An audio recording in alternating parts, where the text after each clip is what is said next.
SRSP కాలువల మీద కాకతీయ కాలువల మీద తన్ని పారేసేది.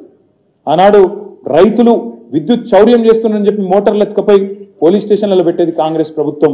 మేము ఆ తప్పు చేయలేదు. సమృద్ధిగా బ్రహ్మాండంగా నీళ్ళు ఇచ్చినాం. నీళ్ళు ఇవ్వడంతో పాటు అన్నింటికన్నా ముఖ్యం ఈ పని చేసినాం. ఈ ప్రాజెక్టుల మీద పెట్టిన ఖర్చు కేవలం సాగునీటి మీద పెట్టిన ఖర్చే కాదు.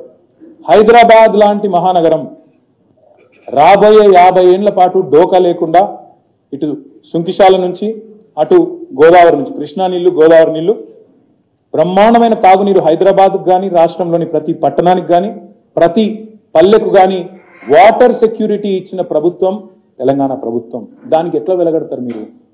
ఒక మహిళకు కిలోమీటర్లు పోయి నడుచుకునే అవసరం లేకుండా, ట్యాంకర్ల దగ్గర యుద్ధాలు చేసే అవసరం లేకుండా తమ ఇంటిలో పెట్టిన నల్లాకు ఆ ఇచ్చిన ధీమాకు ఎట్లా వెలగడతారా సంపదకని చెప్పి కూడా నేను అడుగుతా ఉన్నా.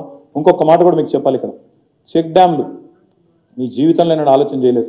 మాంజీరా మీద ఒక చెక్ డ్యామ్ కట్టలే, మానేరు మీద ఒక చెక్ డ్యామ్ కట్టలే, మూలవాగు మీద ఒక చెక్ డ్యామ్ కట్టలే, మా మహబూబ్ నగర్ జిల్లాలో ఉండే వాగుల మీద ఎన్నడూ ఒక చెక్ డ్యామ్ కట్టలే. మా ప్రభుత్వం వచ్చిన తర్వాత 4,000 కోట్ల రూపాయలతో చెక్ డ్యాంల నిర్మాణానికి కూడా శ్రీకారం చుట్టినాం.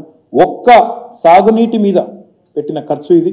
అది సాగునీటి ద్వారా సృష్టించిన సంపద, రైతుల స్వేదంతో పండించిన పంటలు, ఆ పంటల నుంచి వచ్చిన సంపద, దానికి ఎట్లా వెలగడతారో నేను అడుగుతున్నాను.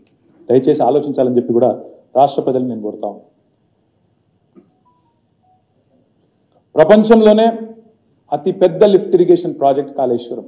మీరు ఎన్ని బదనాములు చేసే ప్రయత్నం చేసినా, ఎన్ని రకాలుగా బట్టగాల్చి మీద వేసిన ప్రయత్నం చేసినా వాస్తవాలు వాస్తవంగానే ఉంటాయి. You are going